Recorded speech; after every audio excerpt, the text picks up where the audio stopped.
develop design methodologies, fire safety engineering. So, as a fire, how to define a fire? A fire usually has three components. A fire is a combustion process in general. Fire is having there are three components contributes for a fire to happen at time. Time meaning continuously to and for a continuous combustion. Those are heat, fuel, oxygen. So when two components within these three, when two components are present and we introduce the other another third one, fuel or fire will happen. So ignition will start. So at the same time, when we like to put out the fire, we just need to do one thing. We just remove one of the components. So we know. So by knowing what's the fire and how it happens, we need to quantify the fire. So how to quantify the fire? Because fire engineering, for the fire engineering, the base is fire and fire size. So how big it is, how small it is, we need to know. When there is a fire in a warehouse or airport or an office building or an institutional building, we need to know when something is burning, what's the effect, how big it will be. So that will be easily defined by heat release rate. Heat release rate is the energy converted thermal energy by combustion process. Heat release rate is based on the heat of combustion of material burning. So we all know, I think, heat of combustion of different materials are different. So once we know how to quantify the fire, we need to know how to calculate the fire. So if a fire is happening in a warehouse or in a storage space or in an office building, so we need to know what material is burning. So we need to approximate in a way. Okay, so in office or in any building, various materials combination constitute a fire. We have to for a ease, we have to approximate the fuel. So we can find the fire size in two ways. One, once we know the fuel content, what is burning. Another way, if we not at all know what fuel is burning. So when we know the fuel content, and we can use a formula to calculate the heat release, the fire size. I'll be terming it as fire size because in industry, fire safety industry, we name it as fuel for. It's not. So when we know the fuel content, it is called fuel controlled fire. If we don't know the fuel content, what is burning, then we can use what called ventilation control. So here you can see this is a formula for fuel control fire. Q is alpha T square. So here alpha is the fire growth rate. Fire growth rate meaning if a fuel is burning from the ignition to the flashover point until the complete combustion happens, the fire will gradually grow. It's not steady from the ignition. Right? So this gives the information about the fire growth rate. So for different fuels, we have a different fuel growth rate, fire growth rate. Let's say if furniture is burning, furniture purely with wood. If tire is burning, storage of tire is burning. So it's a rubber material. Wood is a cellulosic material. So both has its own combustion property, and also for different materials, we will be having different fire growth rate. And the international standards have already gave this info. Like we have a slow fire, slow growing fire, medium growing fire, fast growing fire, and ultra fast growing. So with this classification, we know when there is a fire in an office, we know what material is burning. Then we pick the fire growth rate. Then T square is time from the ignition. So using this formula, we can get the fire growth rate. fuel control fire size. Then this one is an extract from a Singapore fire code. They have already conducted so many fire tests, and they have classified the fire size for shops, office, hotel rooms, if there is a fire in a hotel or a public area or an assembly occupancy or fixed seating, hospital. So the fire size, we have already this info. Fire code is already described this. So yeah, nowadays it's very easy for us. No need to go and calculate oneself or do our own research. These are done with rigorous. For other areas, if you don't know, let's say if you have a shop, office, hotel room, and assembly occupancy, we already know the fire site. Let's say if we have a fire in a warehouse, because it is not listed here, we have a fire in a warehouse. Then we also have a tool, fire protection tool for hazard estimation, PE tool. Using this tool, we can calculate the fire size easily. So now, if we don't know what material is burning, then we can use this ventilation control method to find the fire size. So the formula is given here, 1.5 pH. AV is total opening available. Let's say if there is a room, we have a window, we have 2 windows or 3 windows. If the windows is having different height, then we can average it and input here to get the fire size. So as I told earlier, currently most of the fuel characteristic and related fire sizes are known, and it is very well documented. So tools are available also to calculate the fire.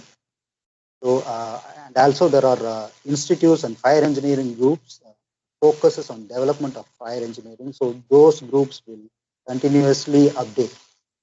So for the fire engine assessment or a fire engineering study in a building, generally in industry we use a fuel control fire.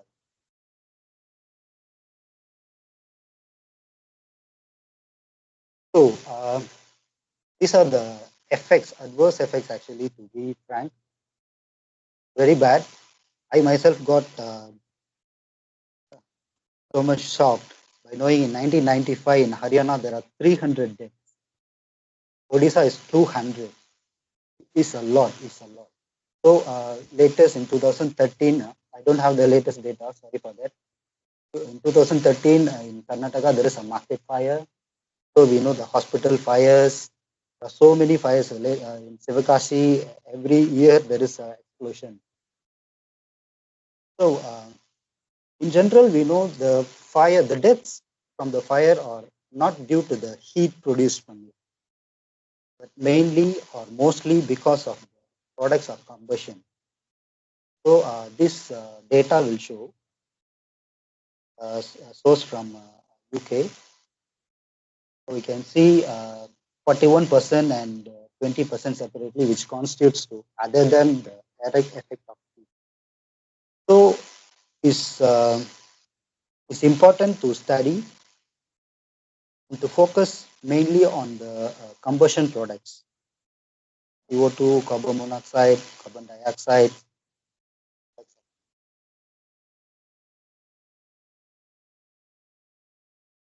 So you can see carbon dioxide exposure. If a human is exposed to carbon dioxide, what will happen?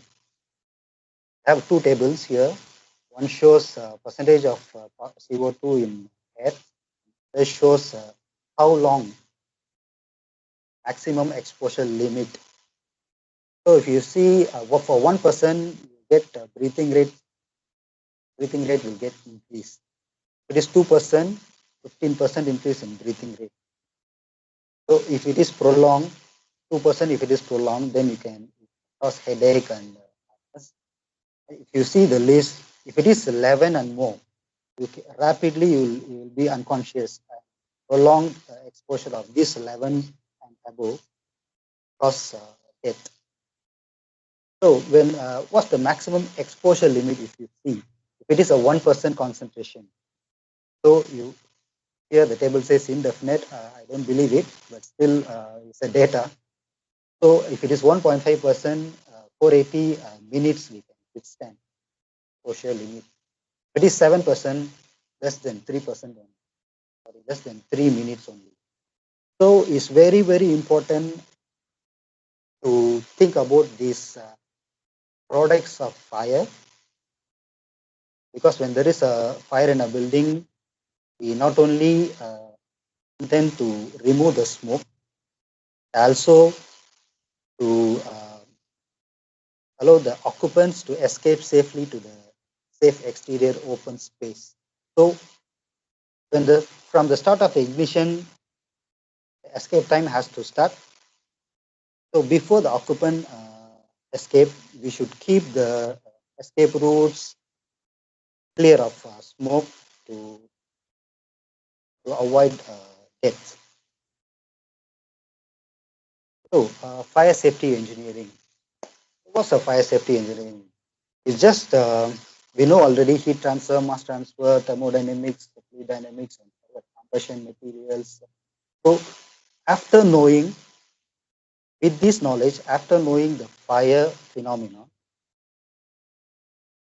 to design the fire engineering design in a building is called fire safety engineering.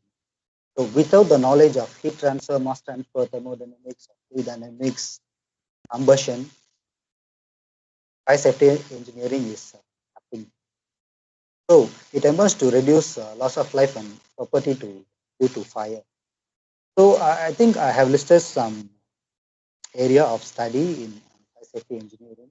Mostly fire safety engineering covers these subjects: conversion of materials and its products, heat transfer, mass transfer, thermodynamics, fluid dynamics, effect of fire and its combustion products on human. This is very, very important.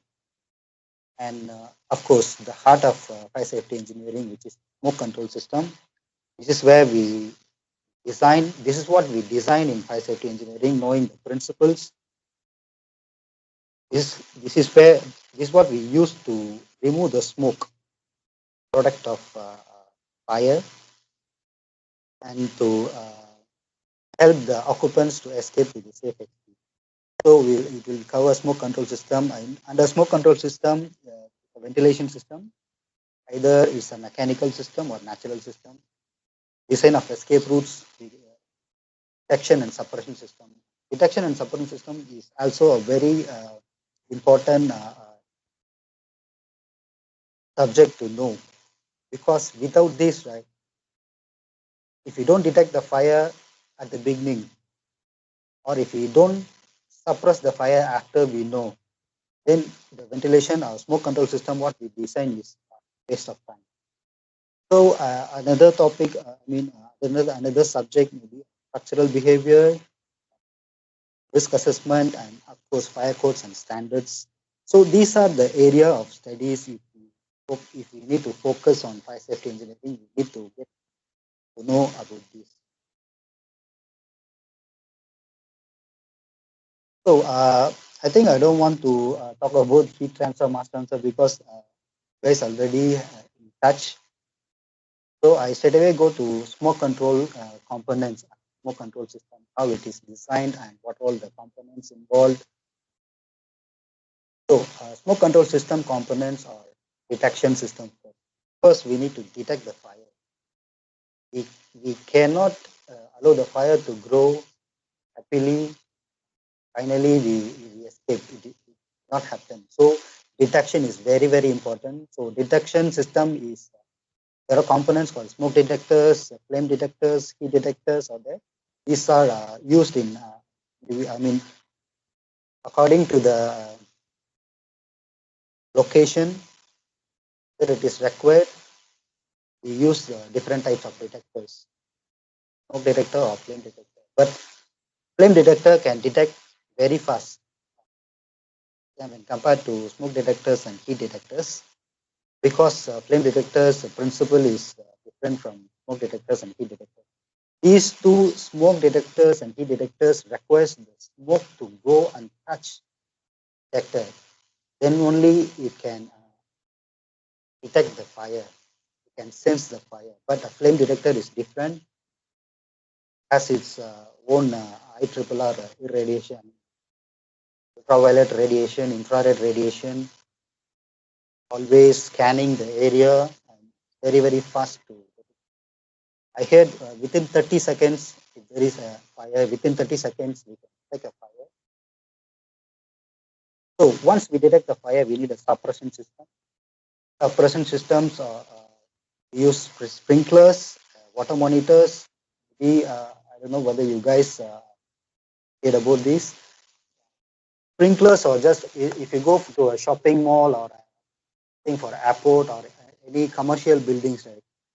I think nowadays you even in office buildings or just academic, educational, institutional buildings also, fire safety is done. You can see a red pipeline going here and there in the ceiling. This bulb-like thing, fancy thing is hanging down. So that's called a sprinkler.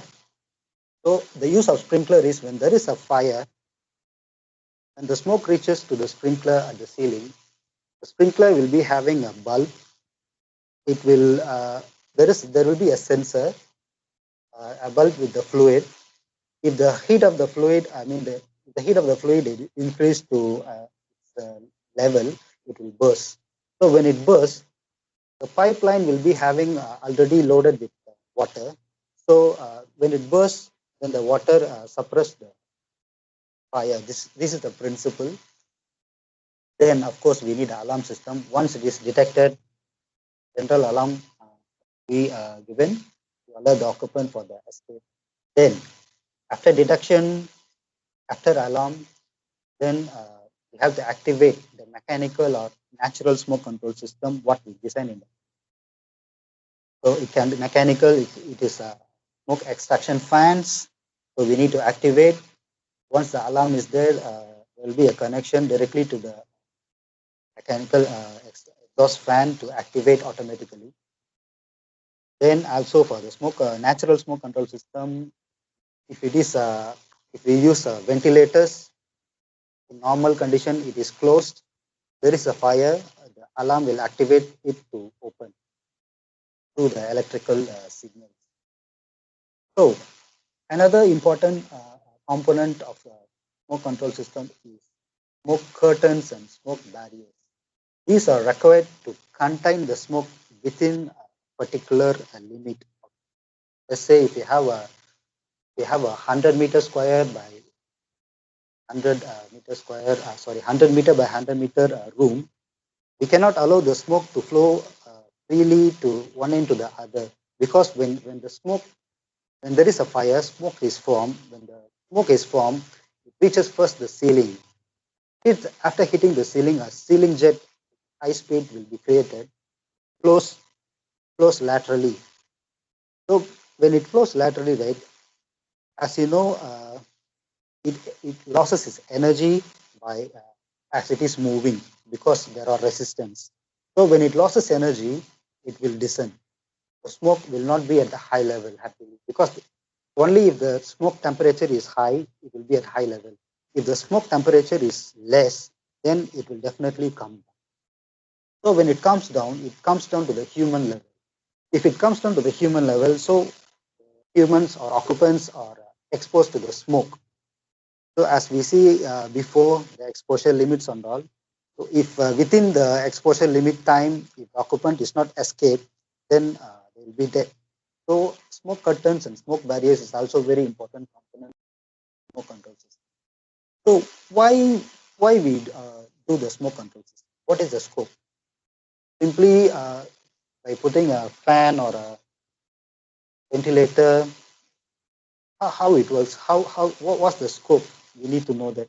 So to achieve this smoke control system is done to achieve smoke-free condition, this tenable condition for occupants, escape to safe exterior. And also firefighters has to come in and to fight the fire. So we need a safe situation and condition for the firefighters.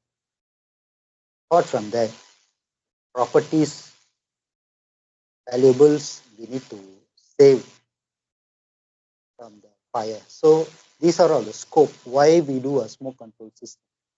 achieve a tenable condition for the occupants to assist the firefighters to put out the fire and the property. So once we install design the smoke control system, how we know our design is workable? We need to know that. Without knowing that, thing is a waste of time, right? So these are the parameters evaluated in a smoke control system design. Visibility has to be more than 10 meters. Let's say if there is a fire in a room, you are standing in one corner, you need to sit at least 10 meters clear. So this visibility, if it is less than 9 meters, you cannot see the escape path or escape route. So you don't know where to run, where's the escape path, where to run, how to escape to the exterior. So this is very important. Then temperature, of course, temperature should be less than 60 degrees. If it is more, you know the effects of temperature, the burning, radiation, exactly. Radiation, we cannot miss out this. Radiation is also another factor to evaluate to know our design is workable. So this is also an extract from Singapore Fire Code. You can see the picture. Usually, there is a fire. You can see the smoke. Ash color one is a smoke. Smoke is kept about 2.5 meters above the human height. Exit signs you can see always below 2.5 meters. So that there is a fire, we can see the exit signs. It helps us to evacuate for the wayfinding. And of course, radiation we measure at 1.8 meters, sorry, 1.8 meter. So tenable conditions, let's say 2.5 meter as indicated here, we will check is the visibility more than 10 meter, temperature less than 60 meter. Basically, if these two are in the acceptable range, usually don't check the. But in some cases, if the fire is within the range of an escape path, we need to check the escape path is safe or not. So in that case, we need to check the radiation. So a smoke control system is designed to achieve these acceptance criteria. Depending on the projects, the acceptance criteria may vary.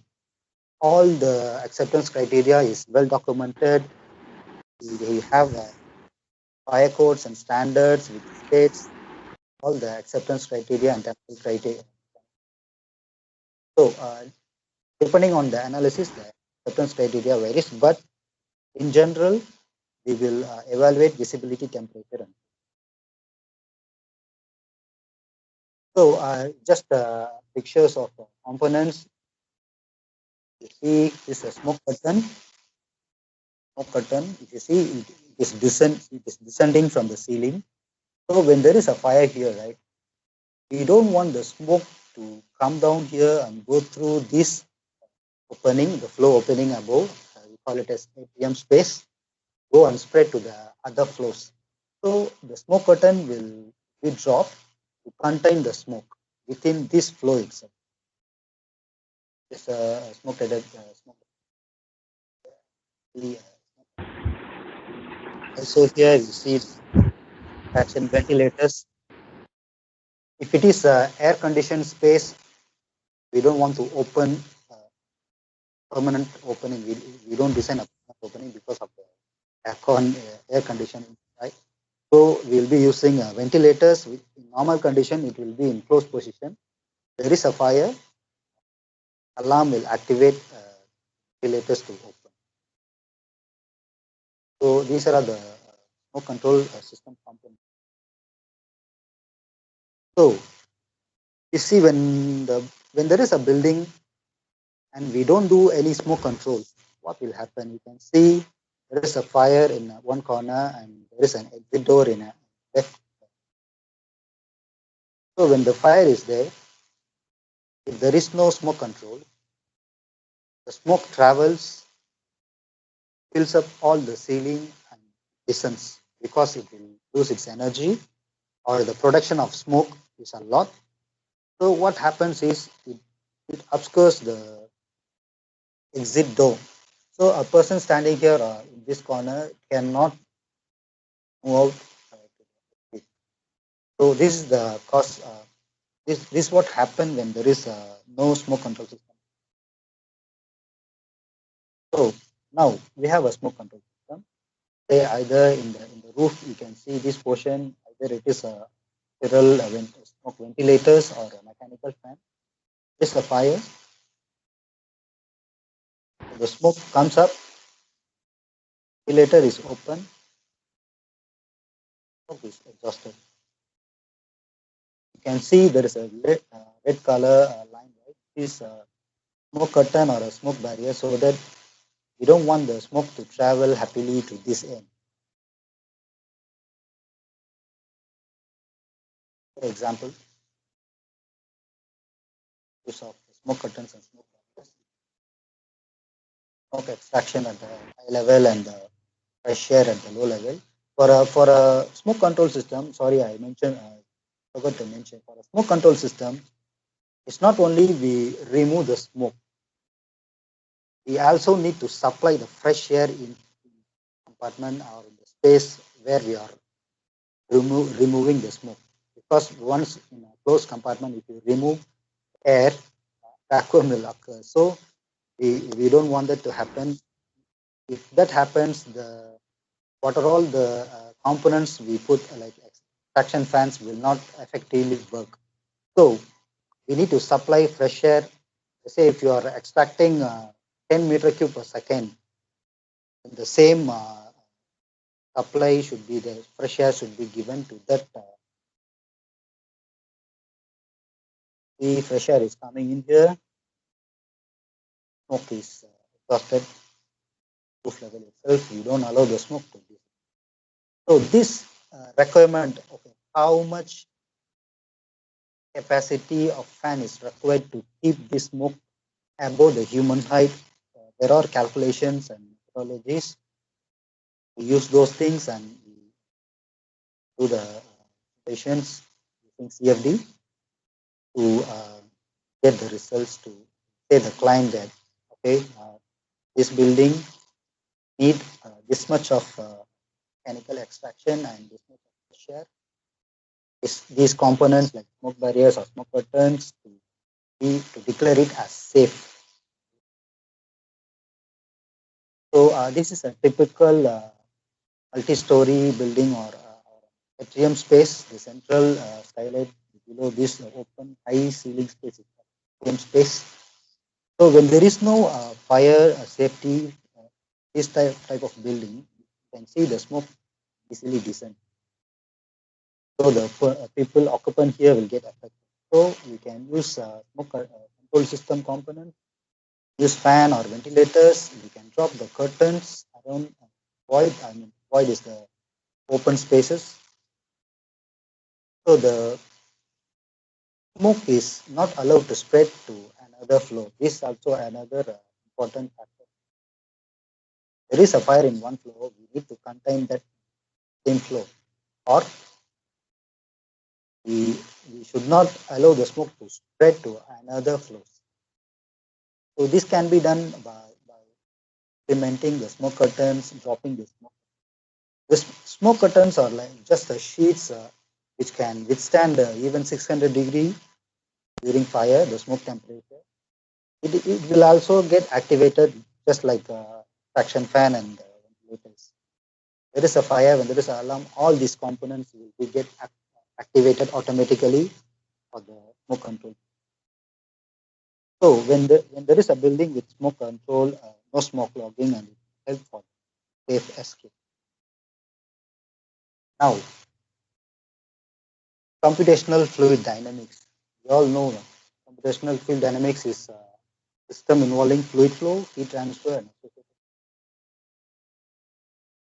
this analyzes fluid flow, heat transfer, radiation,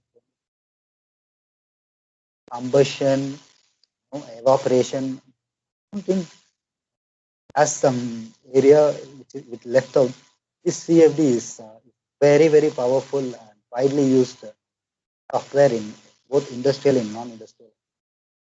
So we can see some list of application of CFD in aerodynamics to design the wing, wings, drag, right? Hydrodynamics for the ship, flow, water, power plant, yes, combustion of the fuels, turbo machinery, electrical and electronics, yeah, circuit boards. Today's circuit boards heating is a problem, right? So we need a good ventilation. We need to keep those things out of heat. We need to remove the heat continuously to safeguard to safeguard the components. So also in chemical, it has its application in chemical industry, operation, separation, distillation, everywhere it is used. Oil and gas industry, yeah, fluid flow, the flow, they need to measure how much fuel thing and how much fuel we are falling in the process. So very much useful in oil and gas industry. Also, yes, building safety, also biomedical.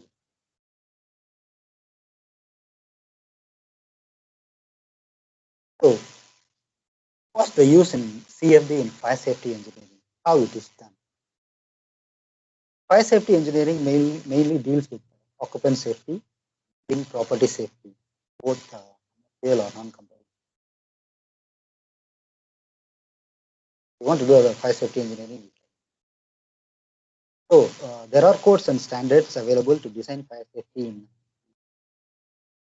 because each country has its own fire code. UK is having, India is also. So they have own fire codes to design fire safety in a building. So if the fire safety is designed based on code, then it is called prescriptive design, meaning we follow what the code says. The code says there is a fire, room, the smoke spread should not be beyond 60 meter or beyond 2000 meters square, beyond 100,000 meters square. Then we strictly follow that. We use the smoke curtain, smoke barriers, everything. Strictly follow all the guidelines from the fire code to design the fire. So calculation methods are available to design the smoke layer height. There is a fire. The principle is to keep the smoke above the human height level. Here in Singapore, we have a 2.5 meter declared as the limit, and we there are calculations available from BRE and other lot of standards are available. Yes. So respectively, we calculate using spreadsheets. Then we just submit to the prepare the report, submit to the authority, and the authority they don't check anything. Once we follow all the guidelines, we just approve the building operation. So, for example, I have just given a snapshot of code. It says for cases smoke is removed from room of origin, smoke reservoir. Reservoir is containment zone. Picture you can see this is a smoke screen, reservoir screen, which separates this whole one room into two. So this is called a smoke reservoir, and this is called another. So this smoke reservoir, they limit not more than 2000 meters square for a natural ventilation system. We have a design for a natural ventilation system in a room or a space. If you follow code, the smoke should not spread more than 2000 meters for a natural ventilation. For mechanical, it is 2600. So for when the smoke is removed from a circulation space, let's say when there is a room connected to the corridor or the atrium, the smoke is pluming. When there is a fire, the smoke will come out through the doors and will plume into the circulation space or the atrium space in front. So if this is the case, then the smoke area reservoir should not be more than 1000 meters.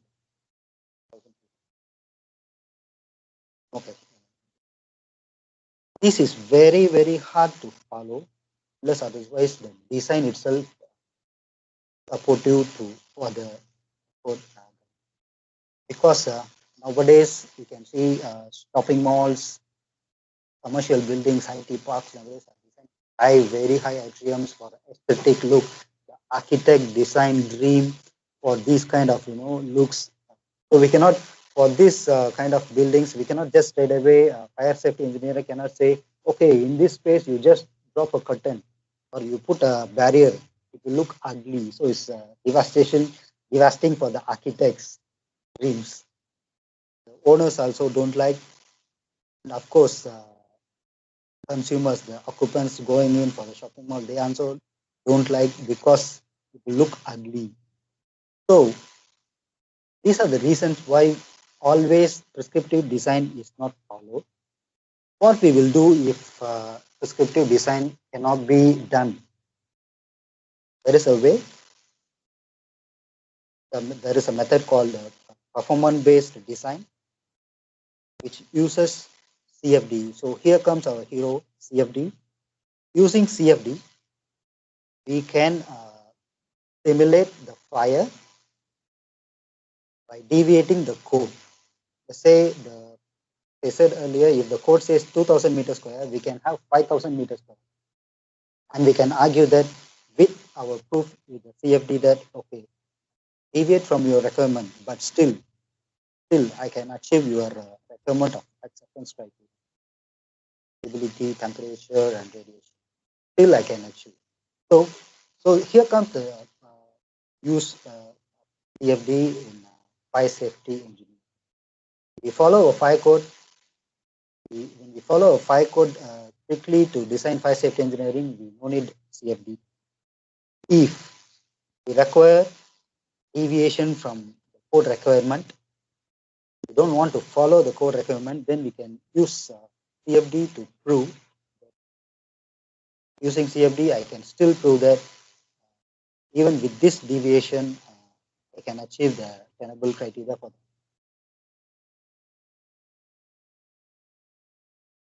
So here I listed some CFD softwares: fire and smoke analysis, fire dynamic simulator, associated UI, graphic user interface, pyrosim, fluent, of course, very powerful mix. But in fire safety industry, we use fire dynamic simulator, though it is limited and particularly only for, it's designed only for, it is coded only for dealing with fire. Fluent, of course, is a very powerful. It can do the accuracy is very high, but for faster, completion of projects and meeting the deadlines, we choose Fire Dynamic Simulator. Also, Fire Dynamic Simulator is open source, it's a free software, but Pyrosim, which is a graphic user interface for that, this design paid software, but in compared to Fluent, Phoenix, the cost of Fire Dynamic Simulator and Pyrosim. So we use Fire Dynamic Simulator, fire and smoke analysis. Of course, for the evacuation, we need to know what's the time taken for the occupants to escape from the building to the previous space.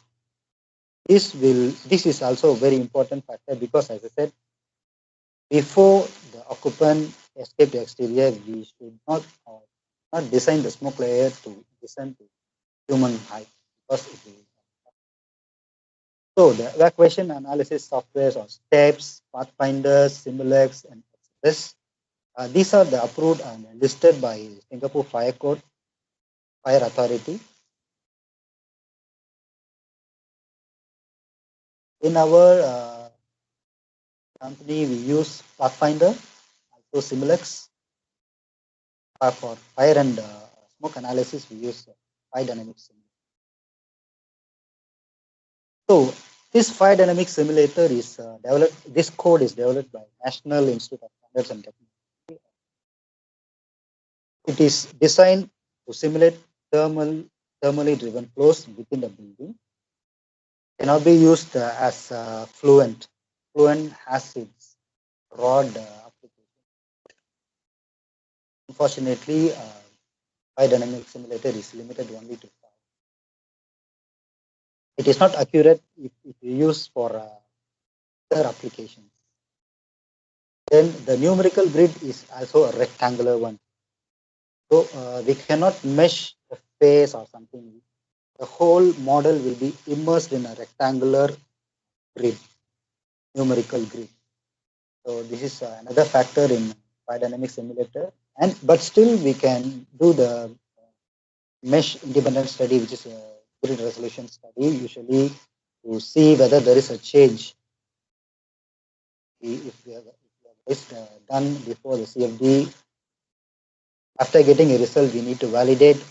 Validation can be done through literature, comparing with the literature, or pilot plan, or another way is to do the grid independent study to see repeatability of the cells. If it is not repeatable, then I think we don't follow results. We don't take the result as final one. So it's also able to solve for smoke and fire spread radiation. So the application of fire dynamic simulator is very limited, but for fire safety engineering, it fulfills all the requirements for the fire safety engineering. So we happily use this. So just to do some basic workflow, how the fire safety design is done practical. So we will receive architectural drawings. We will study the drawing and we will see whether we can follow the fire code. Is it possible to follow the fire code, or is it designed in a way to follow the fire code? If not, performance based, as I said earlier, is a performance based design. So after identifying the deviations, okay, we can follow these here in this space, we can follow here, we cannot follow. So these are the initial preliminary studies we do with the drawing. We find what is the deviations, then we will decide whether to go with prescriptive design or PB design. So when it goes to prescriptive or performance-based design, after prescriptive design, we just submit the design report, preliminary brief report for the fire authority. They will check whether we have followed the standards or whether we are able to achieve the whether our design is able to achieve the tenable conditions for safe escape of occupants. If they don't find it is workable, they will just send it out back. Then we have to redesign. Case is same for performance-based design, but performance-based design, after we identify the deviation, we design and we use the CFD software fire dynamic simulator to simulate the fire. Let's say there is a building with 4 or 5 rooms. We will pick some worst case locations, fire locations. We will run the fire dynamic simulator to find or to check whether we can achieve the tenable condition. Once we are sure, then we will submit the report to the fire authority. Then they will check the process will go on. Then if we found okay, fine, so we can then we will do a detailed report,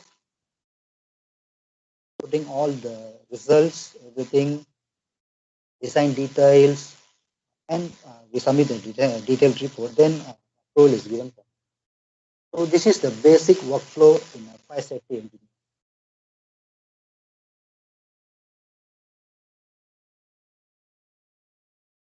You can see top left black color smoke is flowing. Auditorium, I guess. Fire is here. See the flow of smoke. Left side, it goes to the compartment. Then in the below bottom right, you can see the evacuation model. I think this is a sports auditorium. People are evacuating using the staircases, coming out finally to the So this is how the output looks. We will cut snapshots, to document it. So it is possible to view in 3D also.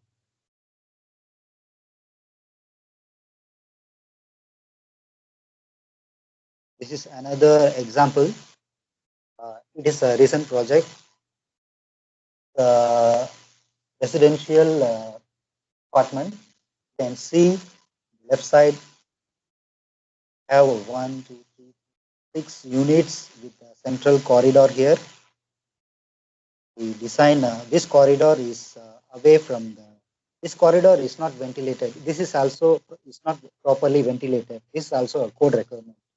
Singapore that if there is a residential building, these corridors are used for evacuation because the staircase will be located corridor.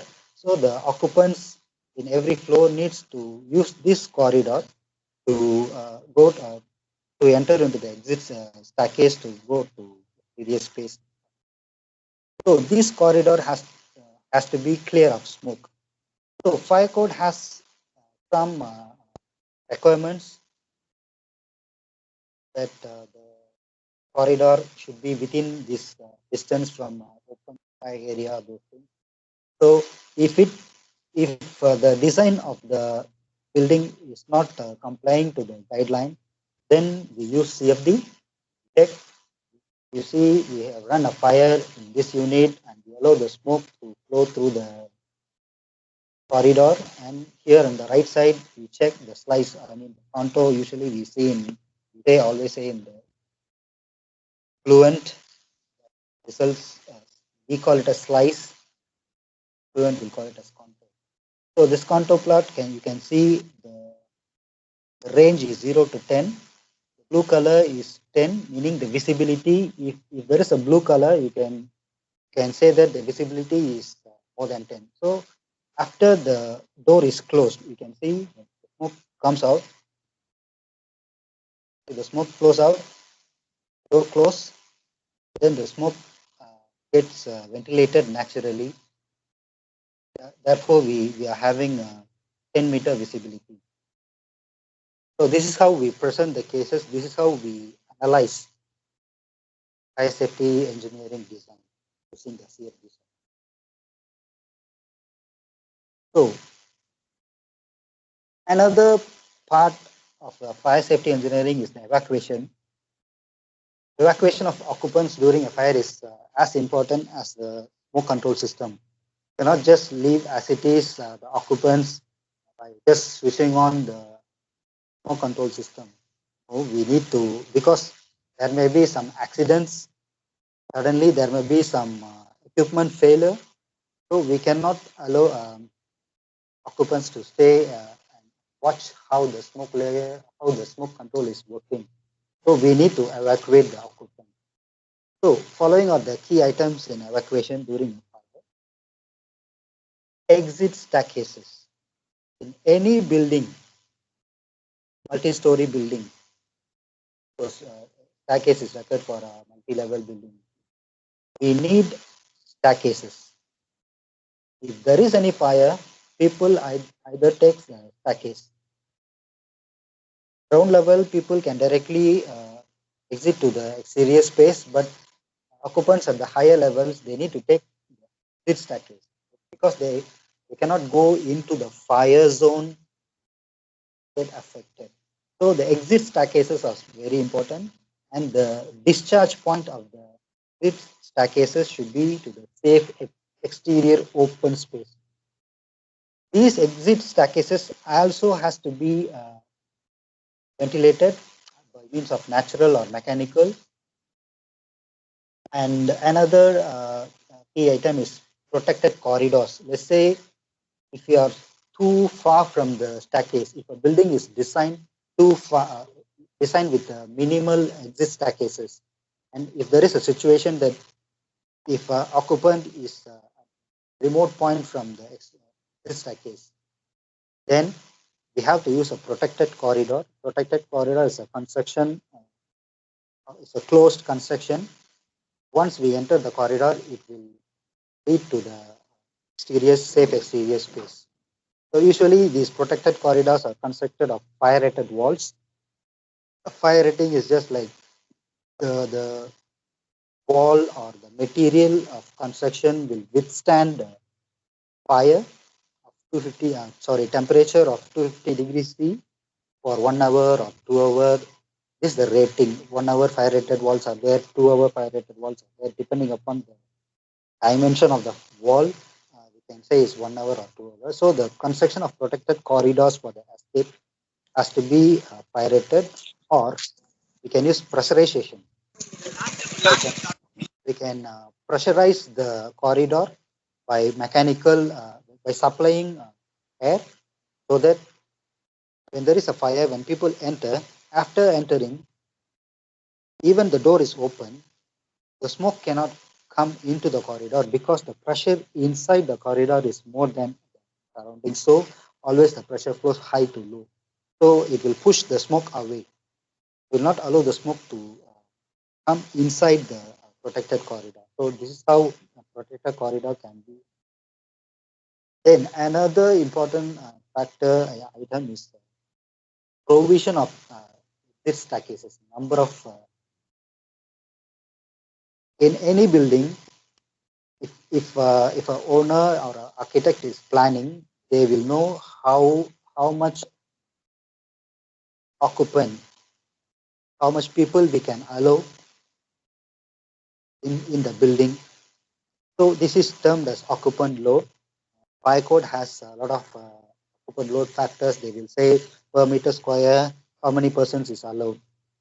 Depending, let's say if it is a hospital, the occupant load will be lower. If it is a shopping mall, the occupant load will be lesser.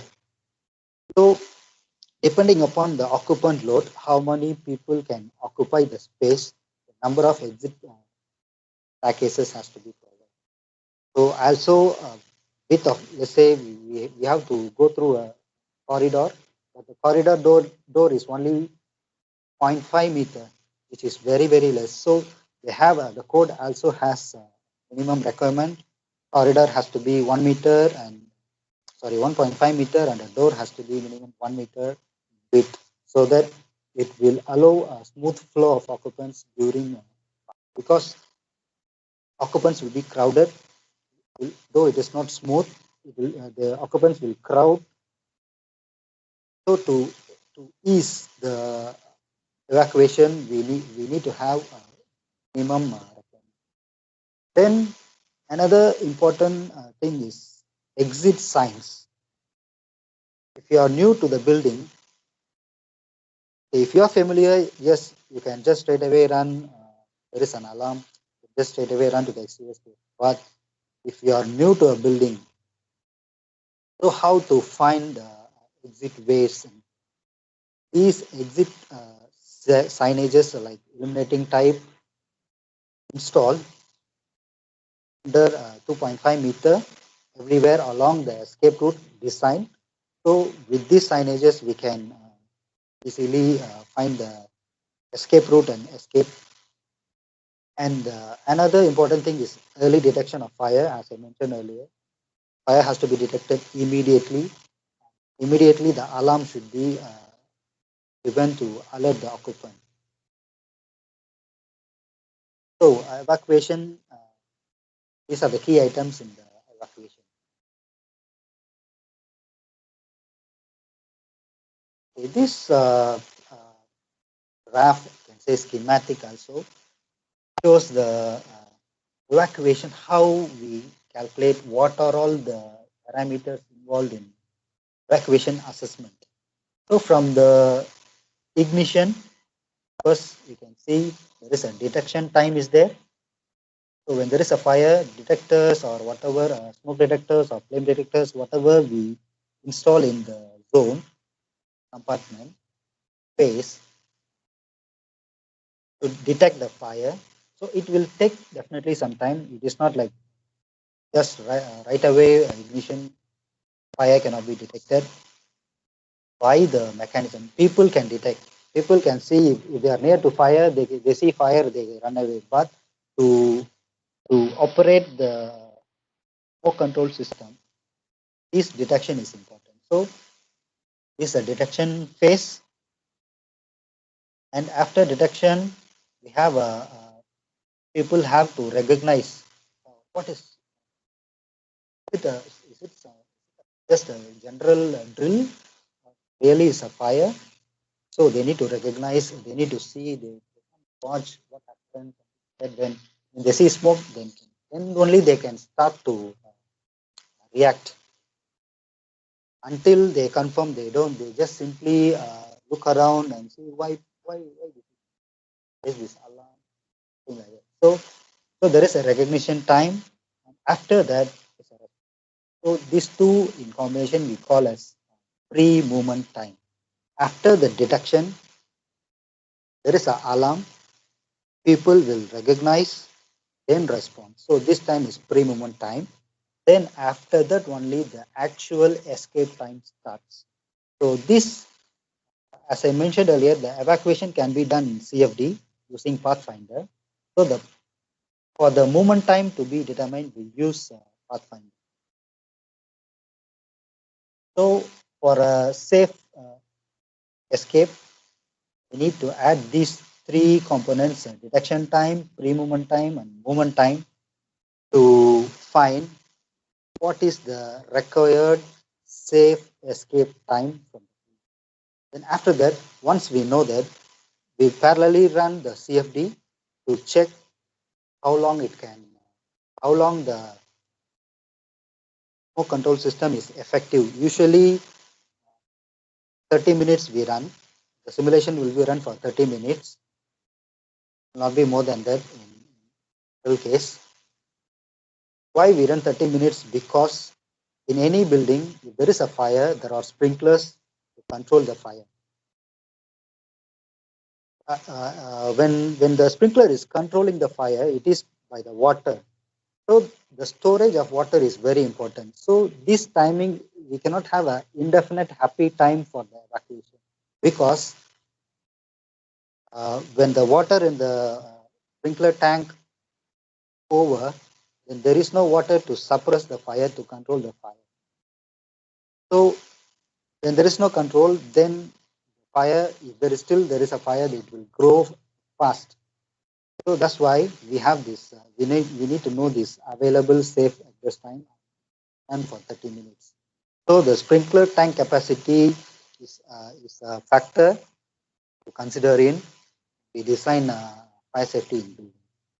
So this safe available safe escape time is found by FDS modeling, fire dynamic simulator modeling, and movement time is done by using a Pathfinder, which is also a CFD software for people movement.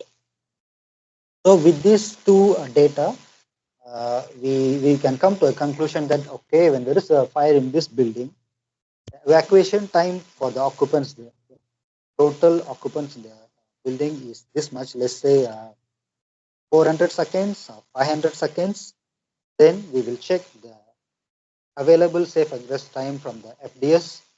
We'll see, we will have a safety factor. We will say, okay, we will have more than two times of the required safe egress time. Then we will conclude that, okay, this building is safe with this smoke control, and the design what we did is working. Okay, so I think I covered some of the areas to be eye opener. Talk about some career in fire safety engineering. Of course, there is a master's degree in fire safety engineering, so bachelor's degree, I guess. We do that, and after getting the certificate and after having some 4 or 5 years experience, you can be a signing authority. You can design, authorize, chop your seal as a fire safety engineer. So that opportunity is there. Also, as a mechanical engineer, we can also join as a CFD engineer. We can do these CFDs, simulations, and code studies. Also, fire protection engineer, design of sprinklers. This also a big opportunity. I mean, there is a big opportunity in this field, fire protection. And ACMV, of course, it is directly connected with the mechanical engineers, air conditioning and mechanical ventilation design. For any building, ACMV is there. Either is basement, car park, or is a high level office building, or any commercial, industrial, everywhere ACMV is required. So ACMV design engineers are directly connected to the mechanical engineering.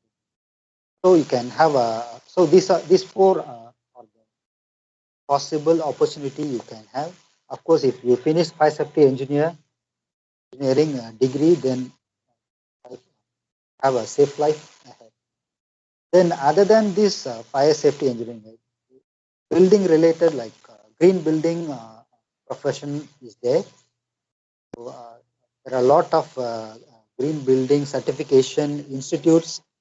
Even in India, we have IGBC, Indian Green Building Council, and UK Green Building Council, and Canada Green Building Council, USGBC, United States Green Building Council, has the certification called LEED. So you can have you can get the certification. You can study these, and get certified yourself first as a green mark professional. Then there is a lot of opportunities there. This green building industry is booming. In Singapore, every building which is built is having this design, green building, because a green building will use less energy in its lifetime, generally say. So, so when you certify yourself with these kind of green building certification institutes, you will have a bright future, because this industry is booming. You have to concentrate, or if you like, you can browse through, check. Even IGBC is also very important. It can give you a lot of opportunity to work in.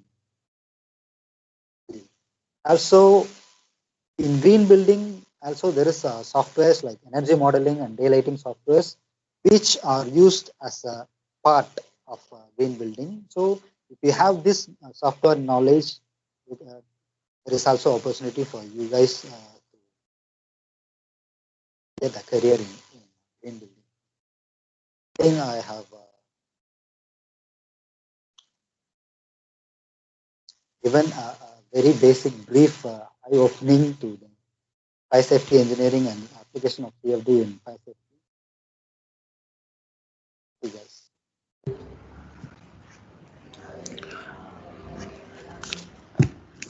Thank you very much, Mr. Manoj, Thank you, sir. For your wonderful lecture covering various topics like heat release rate, fire and its adverse effects, fire safety engineering, and analysis of system fluid flow, heat transfer, computer-based simulations, occupant safety, building property safety, codes and standards, evacuation.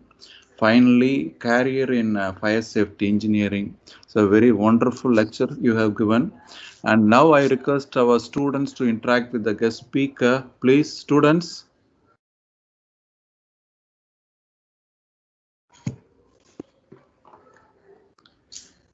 Any queries? Any clarifications?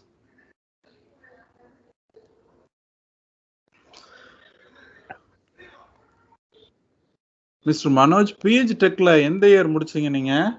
2019, sir. 2019 Sorry, 2007 to 9, sir. 2007 to 9 ஓ நான் வந்து 91 to 93 நான் முடிச்சேன் PG production engineering. Oh you are alumni sir. ஆமா ஆமா ஆமா.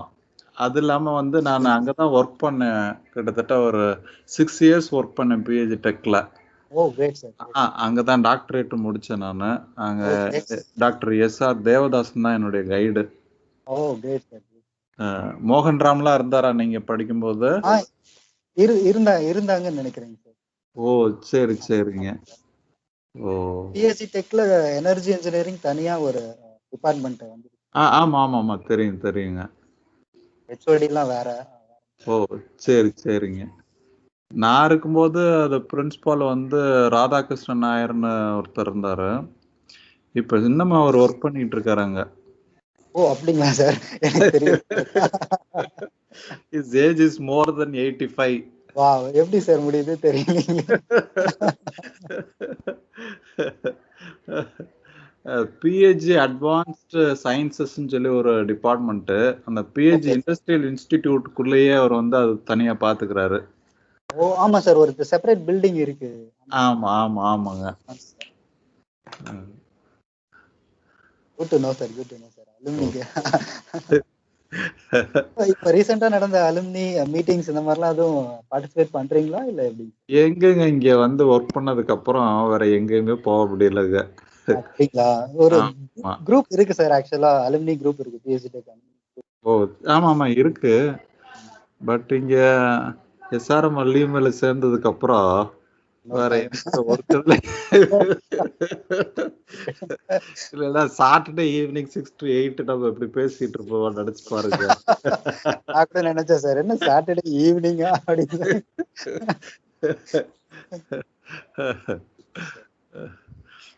Okay okay sir, thank you. Ma'am Nithya. Sir students ஏதாவது doubts இருந்ததுன்னா கேட்கலாம்ப்பா. உங்களுக்கு கெரியர்ல ஏதாவது இன்ஃபர்மேஷன் ஏதாவது தெரியணும், உங்க மெக்கானிக்கல் ஸ்டூடெண்ட்ஸ்க்கு ஏதாவது கெரியர் ஆப்பர்ச்சுனிட்டி பத்தி கேட்கணும்னா கேட்கலாம்.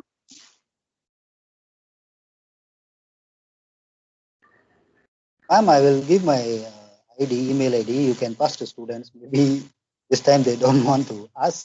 Later, if they get some idea, then they can contact me. Okay sir, okay sir, okay sir. Thank you so much for inviting me. Thank you so much, sir. Thank you, sir. Thank you, ma'am.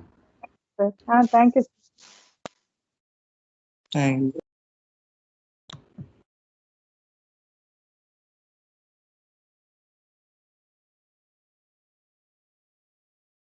Sir meeting close பண்ணிக்கலாமா sir?